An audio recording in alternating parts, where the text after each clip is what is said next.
Um, this tells us about how the word antibiotic got started.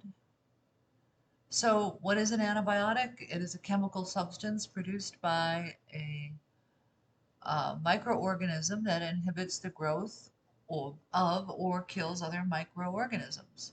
An antimicrobial agent is a chemical substance derived from a biological source or produced by chemical synthesis that kills or inhibits the growth of microorganisms. So kind of the same, but a little bit different. They both inhibit growth or kill. The source is a little different because the antimicrobial agent is produced by chemical synthesis. So we have many different antibacterial agents, natural from fungal sources, semi-synthetic, synthetic, and organisms are developing resistance faster to the natural antimicrobials because they have been pre-exposed to these compounds in nature. So natural antibiotics sometimes can be more toxic than actual synthetic antibiotics. Benzyl penicillin and gentamicin are natural, which we have a lot of resistance to at this point. Um, Semi-synthetic drugs are developed to decrease toxicity and increase effectiveness. Ampicillin and amikacin are semi-synthetic. Synthetic drugs have an advantage that the bacteria cannot be exposed to these compounds until they are released. They are designed to have greater effectiveness and less toxicity. Moxifloxacin and norfloxacin are synthetic antibiotics, just like levofloxacin. And there is an inverse relationship between toxicity and effectiveness as you move from natural to synthetic. Toxicity goes higher with natural, goes down with synthetic. So we're going to classify now. Antibiotics are classified on the basis of mechanism of action, MOA, spectrum of activity, and the basis of mode of action.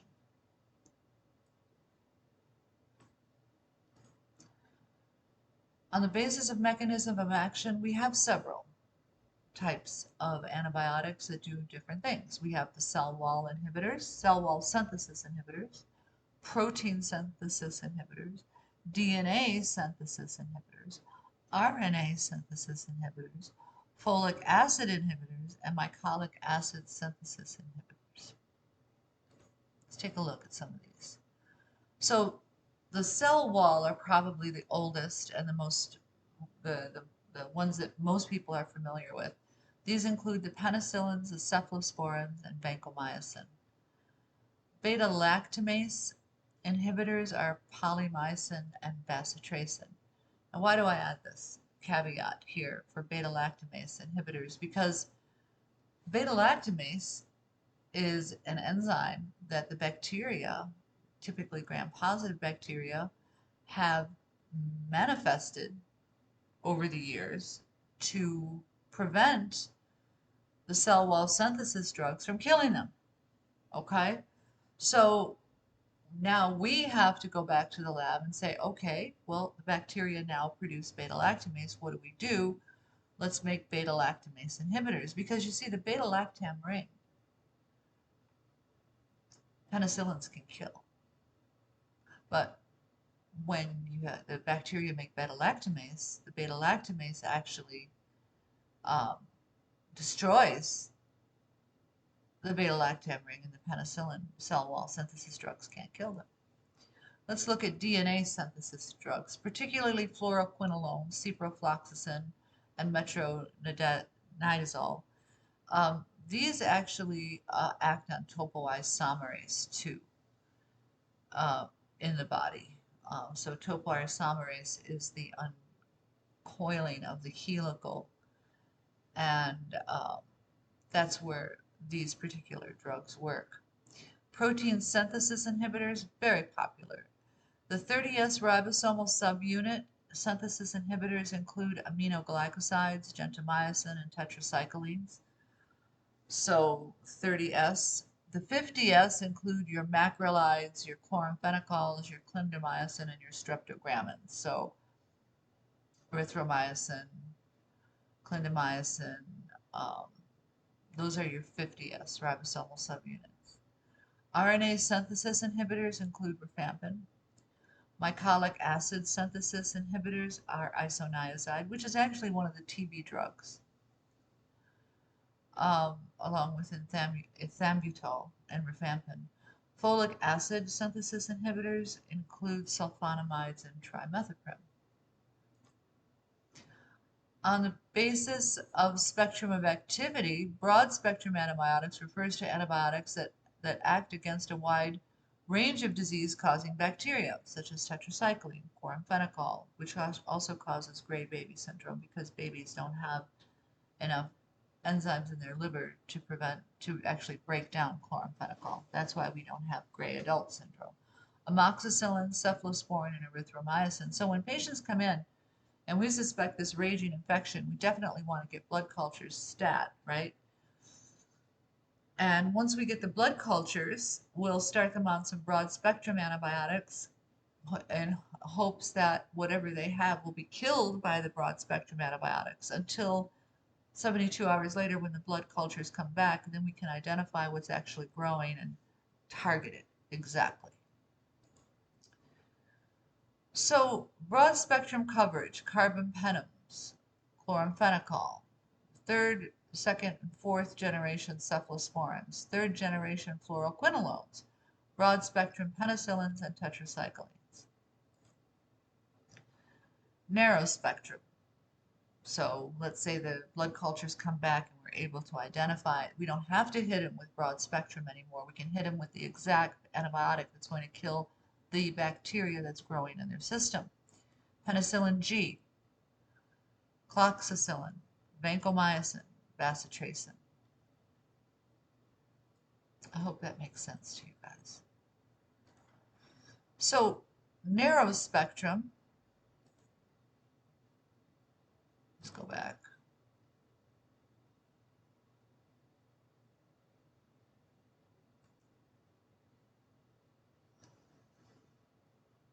Let me go here. So narrow spectrum coverage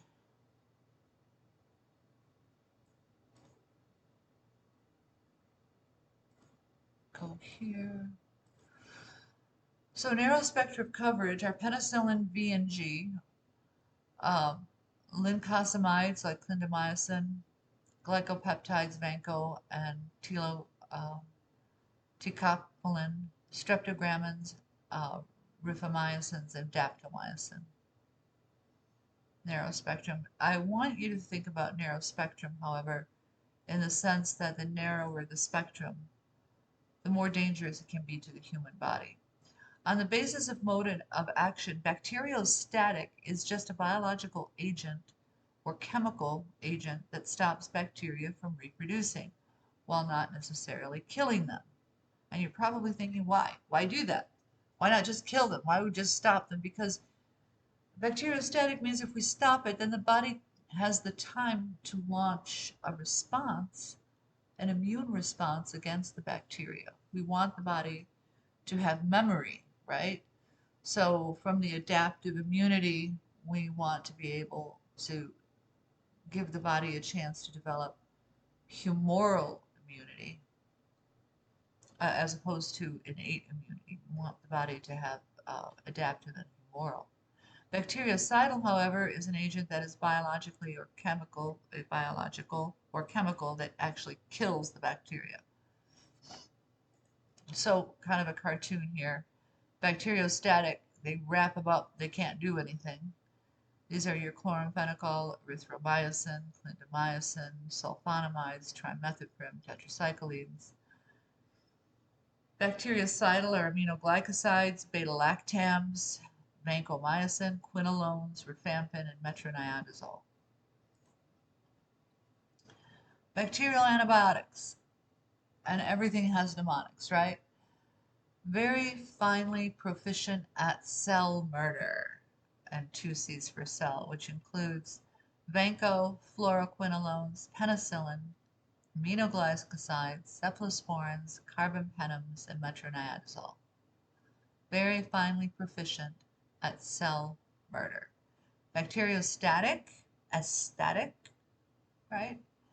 Erythromycin and other macrolides, clindamycin, sulfamethoxazole, trimethoprim, which these two usually go together in one pill, tetracyclines, and chloramphenicol. Inhibitors of cell wall synthesis. These are your beta-lactams. Penicillin, cephalosporins, monobactams, which is aztreonam, carbapenems, which include ipilimumab, meropenem, and ertapenem, glycopeptides, vancomycin, lipopeptides, daptomycin, and polypeptides, bacitracin and polymyxin. Typically, these are epidermal antibiotics. We don't usually give these. These are very toxic and to be given in the bloodstream. The penicillins, Alexander Fleming experimented on bread mold, and he grew it in a petri dish. What did the mold do? Well, he was able to use the mold to kill the bacteria. And so began the history of penicillin. Beta-lactam nucleus itself is the chief structure requirement for biological activity. It metabolically transforms the chemical alteration of the molecule to cause loss of significant antibacterial activity. So you want to think about the beta-lactam as the ring, okay, that the penicillins attack. And if the penicillins attack the beta-lactam ring, that's great. We can kill them. But if the beta-lactam, if the bacteria has beta-lactamase, then the ring is not going to be, penicillins can't get to it. So all penicillin derivatives produce their bactericidal effects by inhibition of bacteria cell wall synthesis. Specifically, the cross-linking of peptides on the mucosaccharide chains is prevented. If the cell walls are improperly made that allow water to flow in, then the cell will lyse and it will burst. That's what the goal is. The cell walls of bacteria are essential for normal growth and development. The peptidoglycan, or polysaccharide repeating disaccharides, which is N-acetylglucosamine and N-acetylmuronic acid, which is NAM and NAG, plus are cross-linked pentapeptides. The pentapeptide that has a terminal D-alanine D-alinic unit are required for cross-linking. Peptide crosslink formed between the free amine of the amino acid in the third position of the peptide and the D-alanine in the fourth position of another chain.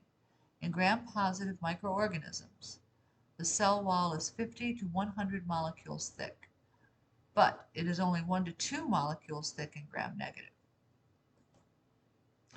Penicillin binding proteins and the binding of penicillins. Related targets of penicillins and cephalosporins collectively termed penicillin binding proteins. Its functions are diverse. Penicillin binding proteins catalyze the transpeptidase cross-linking reaction, maintain shape, forms, and septums during division, and inhibit autolytic enzymes.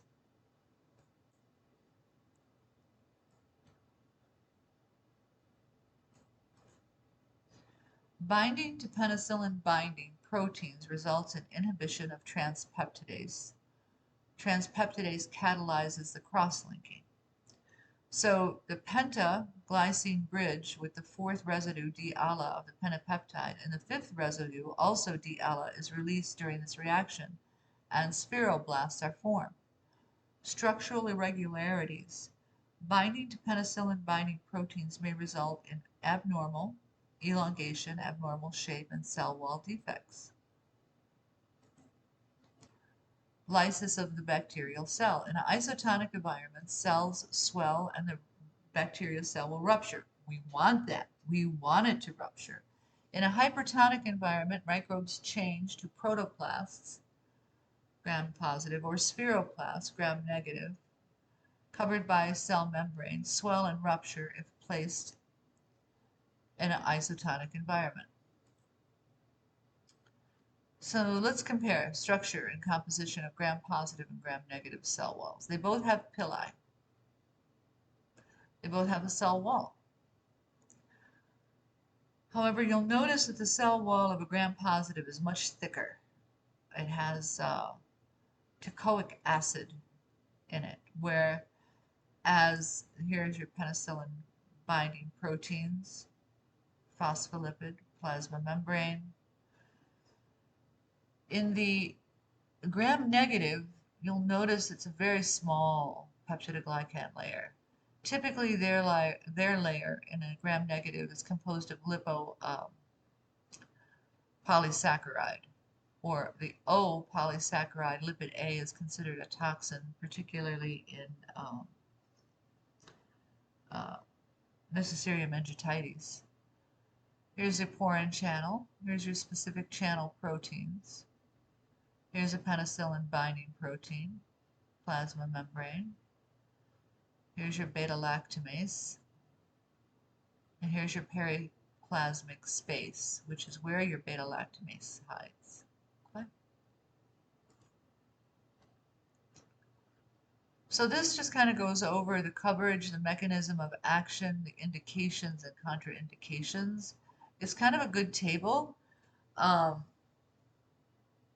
Benzyl penicillin, this is IV or penicillin V, PO, will cover staph, will cover, except Staphylococcus enterococci,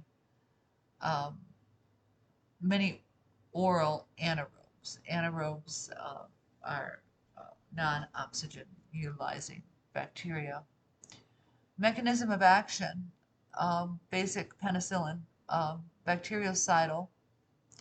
Beta-lactam inhibits the cell wall synthesis by binding penicillin binding proteins, preventing the cross-linking of the peptidoglycan layer. Well, think about it this way. Gram-negative, right, doesn't have a very big peptidoglycan layer, and it's got beta-lactamase hiding in the periplasmic space. So maybe it's not going to be, hit as hard with penicillins.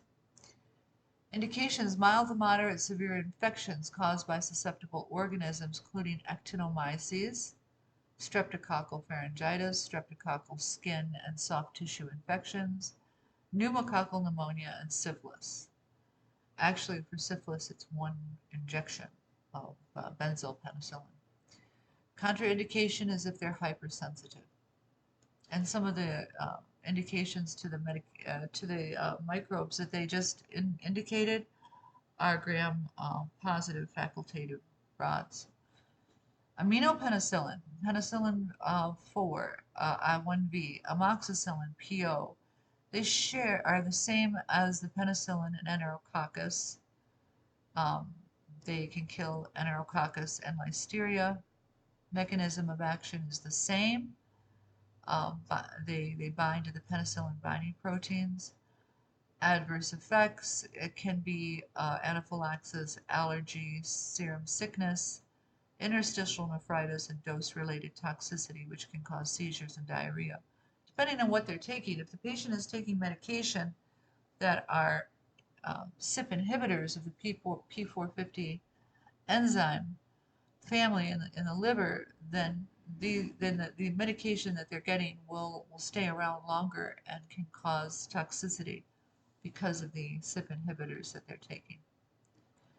Indications: bacterial meningitis and endocarditis, acute otitis media, strep, pharyngitis, sinusitis, acute exacerbations of chronic obstructive pulmonary disease, part of multi-therapy for H. pylori, Lyme disease, pneumococcal pneumonia, upper urinary tract infection, for most enterococci and susceptible gram-negative pathogens. So hypersensitivity to penicillin or beta-lactam antibiotics. We look at some of these, the isozocil penicillin, cloxacillin, methicillin, nafcillin, and oxacillin. These are big players. These are kind of narrow spectrum. They are very sensitive killers. They're good killers for methicillin-resistant Staph aureus and strep. Same mechanism of action and adverse effects. They can also treat soft tissue infections, and you want to avoid them if the patient has hypersensitivity. Your beta-lactamase inhibitor combinations are amoxicillin with clavulanic acid, augmentin, piperacillin, tazobactam. Same as the penicillins, they kill staph, H. influenza, enterococcus, and anaerobes in the oral and gut.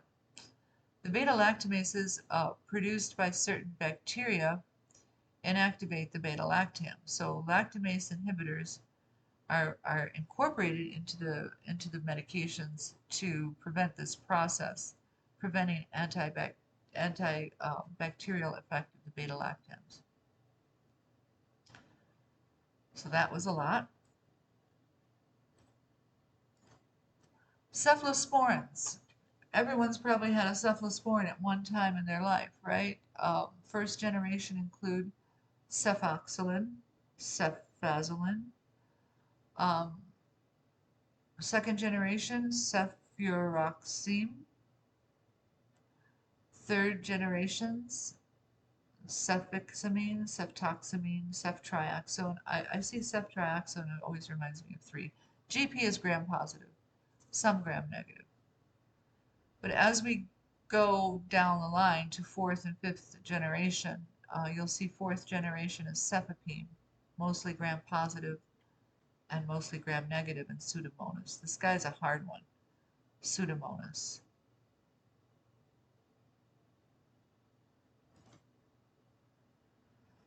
Cephalosporins are similar in structure and mechanism of action as penicillin. Most are products of mold from the genus Cephalosporium. Now I'm going to stop here because the next slide is going to be massive again. So this is our initial antibiotic lecture. It's good to know these guys. They're probably for my pharmacy technicians. These will be in the book that you receive for medication calculations. There are at least 300 drugs that you need to know for pharmacy. So we'll try to go over most of them for you, and we'll do our best. See you next time.